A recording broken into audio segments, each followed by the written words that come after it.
नमस्कार, मैं हूं मैत्रेयी और स्वागत है आपका टीवी 9 मध्य प्रदेश छत्तीसगढ़ में। मध्य प्रदेश विधानसभा चुनाव 2023 के रंग में पूरी तरह से डूब चुका है। प्रदेश में सभी दल अपने अपने उम्मीदवारों के नाम घोषित कर रहे हैं। वहीं कांग्रेस ने अभी तक अपने उम्मीदवारों के नाम की घोषणा नहीं की है। कांग्रेस ने फिलहाल वेट एंड वॉच की रणनीति अपनाई हुई है। बीजेपी ने अब तक अपनी 3 लिस्ट जारी कर सबको चौंका दिया है। आखिर क्या वजह है कि बीजेपी ने अपने उम्मीदवारों के नामों की घोषणा करने में इतनी जल्दबाजी दिखाई है? कांग्रेस खामोशी से बीजेपी के इस खेल को देख रही है। जमीनी स्तर पर देखा जाए तो 2018 की तरह ही 2023 के विधानसभा चुनाव में कांग्रेस बीजेपी पर भारी पड़ती नजर आ रही है। विधानसभा चुनाव की बात की जाए तो 2018 और 2023 में फर्क सिर्फ इतना है कि 2018 के विधानसभा चुनाव में बीजेपी ने शिवराज सिंह पर काफी भरोसा किया था, जिसका खामियाजा बीजेपी को उठाना पड़ा था। वहीं 2023 के विधानसभा चुनाव में बीजेपी शिवराज सिंह के दम पर चुनाव के मैदान में नहीं उतरना चाहती है। हालांकि 2018 की तुलना में शिवराज सिंह भी काफी एक्टिव बने हुए हैं। इसके बावजूद बीजेपी की सर्वे रिपोर्ट में भी पार्टी की स्थिति ज्यादा अच्छी दिखाई नहीं पड़ रही है। यही वजह है कि बीजेपी ने अपनी अधिकतर सीनियर लीडरों को चुनाव में लड़ने के लिए मैदान में उतारा है। बावजूद इसके पार्टी की स्थिति में ज्यादा सुधार होता दिख नहीं रहा।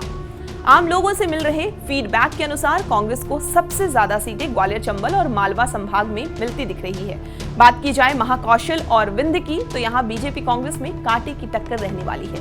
विंध्य की 30 सीटों में से दोनों दलों को बराबर सीट मिलने की संभावना बनी हुई है। यही हालात नर्मदापुरम और महाकौशल संभाग का है। दोनों संभागों की 36 सीटों में कांग्रेस को 20 तो बीजेपी को 16 सीट मिल सकती है, जबकि मध्य प्रदेश की मध्य इलाकों खासकर भोपाल संभाग के इलाकों में बीजेपी कांग्रेस पर भारी पड़ती दिख रही है।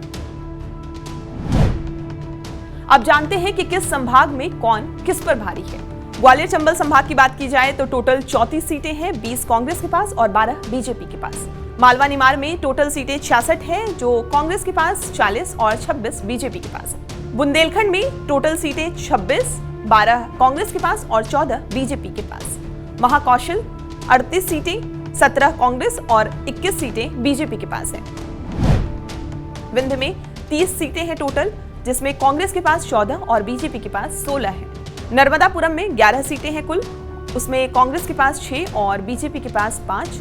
मध्य क्षेत्र में कुल सीटें हैं 25, जिसमें कांग्रेस के पास 9 सीटें और 16 सीटें बीजेपी के पास है।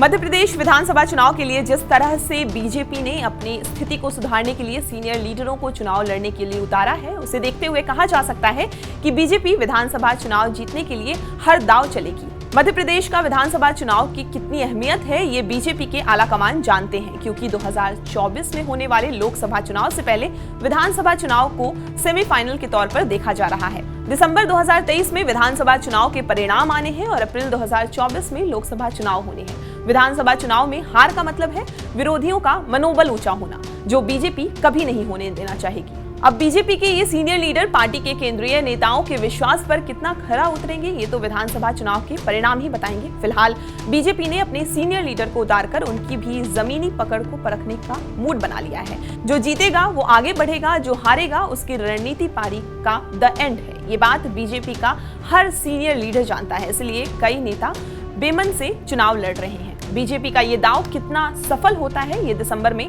चुनाव परिणाम आने के बाद ही पता चलेगा।